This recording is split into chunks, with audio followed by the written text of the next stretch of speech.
وہ ذات گلستان رسالت کی کلی ہے، نور رستہ تازہ ہوگا تازہ پیدا ہوگا، نور رستہ گلے گلشن زہرا و علی ہے۔ اور جو نور ہے بغداد کی گلیوں کا اجالا، جو نور ہے بغداد کی گلیوں کا اجالا،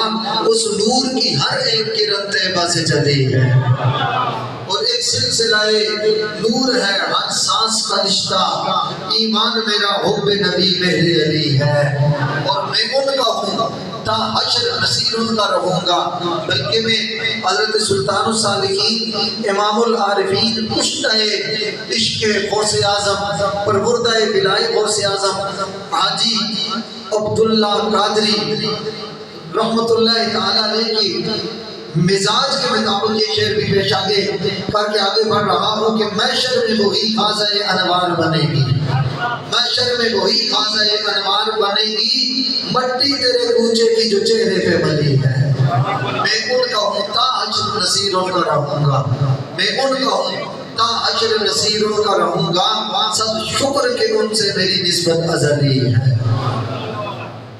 انتہائی عزت و احترام کے لائق قاسم فیضان شہنشاہ دیوان حضوری حضرت صاحبزادہ والا شاہ صاحبزادہ پیر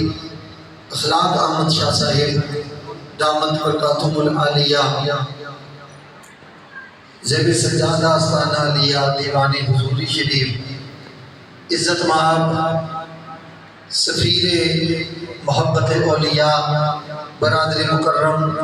حضرت صاحبزادہ پیر عرفان احمد شاہ صاحب زیدہ مجدہ ہو،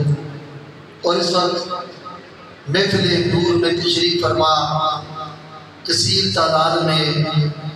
علماء و مشائخ اور حضرت دیوان حضوری رضی اللہ تعالیٰ عنہ کی اولاد امجاد، علماء کرام، حاضرین کرامی مرتبہ، میرے دامن وقت میں اتنی گنجائش نہیں کہ میں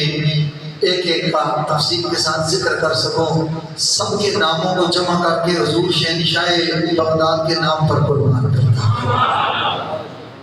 حضور غوث پاک رضی اللہ تعالیٰ عنہ شہنشاہ ولایت ہیں،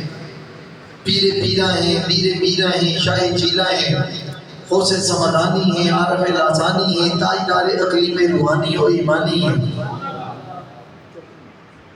آپ کی والدہ ماجدہ مکرمہ معظمہ کا کی کنیت ام الخیر، اب اس پر تھوڑا سی آپ توجہ فرمائیں۔ ام الخیر، ام الخیر کا مطلب ہے کہ خیر کی ماں، تو والدہ کس کی ہے؟ والدہ کس کی؟ ام الخیر، یعنی غوث اعظم کو اللہ نے سر تا قدم خیر بنایا ہے، اور حضرت فاطمہ یعنی غوث پاک کی والدہ مائدہ کو ام الخیر کا لقب اللہ نے انعام فرمایا۔ اور والد گرامی کا کی کنیت ابو صالح، صالح کے والد،